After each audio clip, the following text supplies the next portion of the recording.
আসসালামু আলাইকুম। মাননীয় স্পিকার, আপনাকে ধন্যবাদ।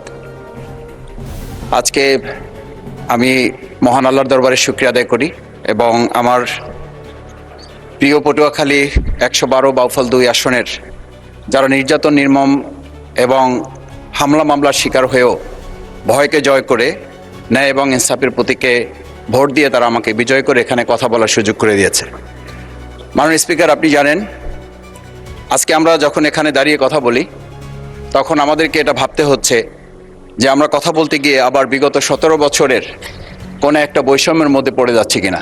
কিন্তু আমাদেরকে এটা ভাবতে হচ্ছে আমরা যখন এখানে দাঁড়িয়ে কথা বলছি, আমাদের কথা বলার সময় শহীদ শরীফ ওসমান হাদি ইনসাফের পক্ষে কথা বলার সময় বলেছিল, আমার প্রতি যে জুলুম করবে আমি তার সাথেও ইনসাফ করতে চাই।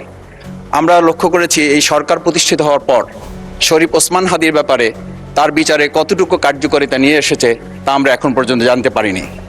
আমার মনে হয় আমরা সংবিধান নিয়ে ঘাটাঘাটি করতে করতে যদি সংবিধানই আমাদের রক্ষা করতে পারত, তাহলে সংবিধান আমাদেরকে বলে দিত যে আমাদের সেদিন বালু ট্রাক সরানোর ক্ষেত্রে সংবিধানের পৃষ্ঠা আমাদেরকে খুঁজতে হতো।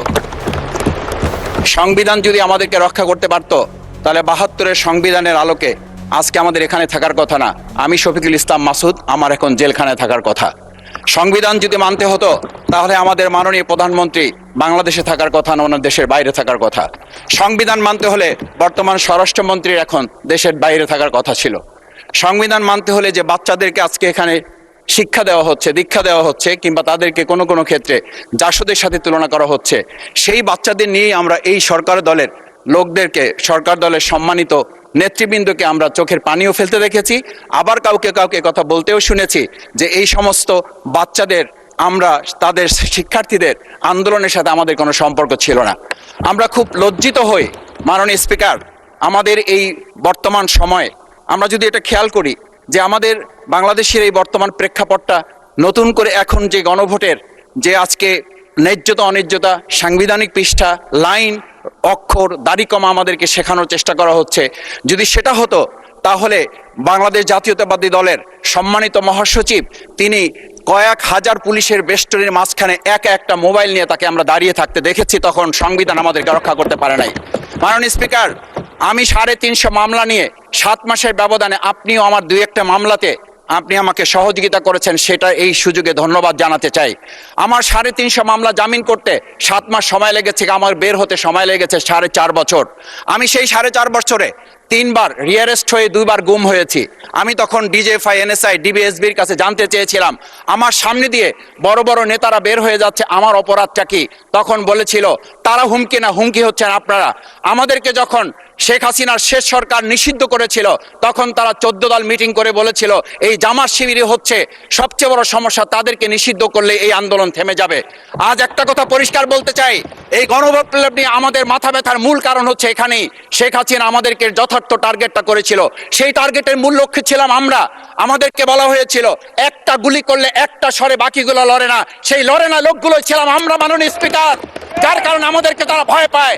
আমরা এখন বর্তমান সময় ভিডিও দেখতে পাই যেই শেখ হাসিনা বাইরে থেকে বলেছিল আমরা এই দলকে ভোট দিতে বললাম, আর সেই দল আমাদের সাথে আবার বিশ্বাসঘাতকতা করেছে। আমরা সেই শেখ হাসিনার বক্তব্য শোনার পর আমরা কাউকে আজকে এখানে বলতে শুনে নাই শেখ হাসিনার ওই বক্তব্য সঠিক নয়। এই মানুষ প্রতারিত হয়েছে, বেইমানি করা হয়েছে।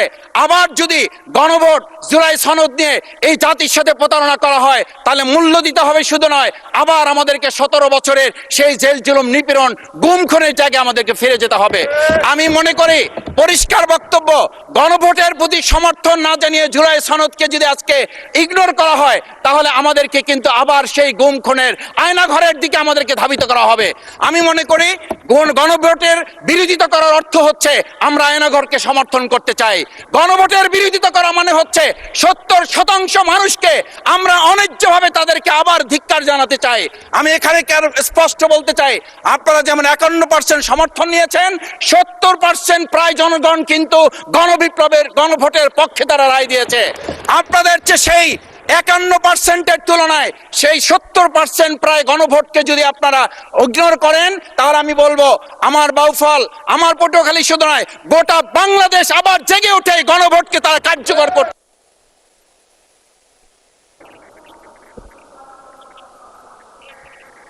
ধন্যবাদ, আপনি 1 মিনিট পেয়েছেন। স্পিকার, আমি পরিষ্কার এইটা কথাটা এই জন্য বলছি, আজকে সংবিধানের লাইন ধরে ধরে যদি আমাদেরকে এই কথা জানতে হতো তাহলে আমাদের নেতৃবৃন্দকে ফাঁসির মঞ্চে যেতে হতো না। আমার মতো ছোট মানুষের কাছে সে সময় ডিজিএফআর কাছে প্রস্তাব এসেছিল, আপনারা কি চান, মন্ত্রিত্ব চান, দেশ পরিচালনা চান, সবকিছু দেওয়া হবে, শুধু শেখ হাসিনার নীতিতে আপনারা আসেন। সেই নীতি তো ছিল 72-এর সংবিধান, সেই নীতি নিয়ে আজকে কেন এখানে এত কথা বলা হচ্ছে? আমরা পরিষ্কার জানি, আমরা যদি সেই 72-এর সংবিধানকে ভালোবাসি তাহলে এখানকার নেতৃবৃন্দ এবং মরহুমা বেগম খালেদা জিয়া নিজে বলেছিল আমরা সুযোগ পেলে এই সংবিধানকে আমরা ছুঁড়ে ফেলে দেব। সেই সংবিধানের প্রতি আজকে বর্তমান সরকারি দলের কেন এত প্রেম জাগ্রত হয়েছে এটা বাংলাদেশের মানুষের জানার অধিকার আছে। আমি আমার প্রিয় বাউফলের মানুষের প্রতি ভালোবাসা শ্রদ্ধা জানাই। যেই বাউফলবাসী আমার দাবি আদায়ের জন্য, আমার এলাকার মানুষের অধিকার আদায়ের জন্য এখানে দিয়েছে, আমি সেই অধিকার